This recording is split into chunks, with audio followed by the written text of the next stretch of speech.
Nagyon érdekes rész a Bibliában, a Máté 8. részében, hogy mikor beállt az este, akkor Jézushoz mentek a betegek, és mindenféle erőtelenséggel.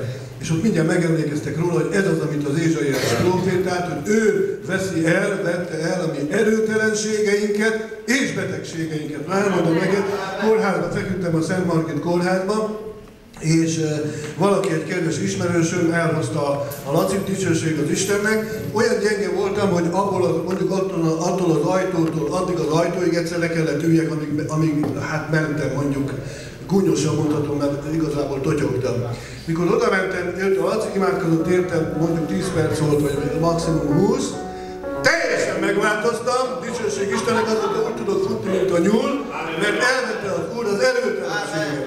És előtte azt mondtad, mert kérdezte tőled, hogy mi van, azt mondtad, hogy gyenge vagyok, erőtelen vagyok.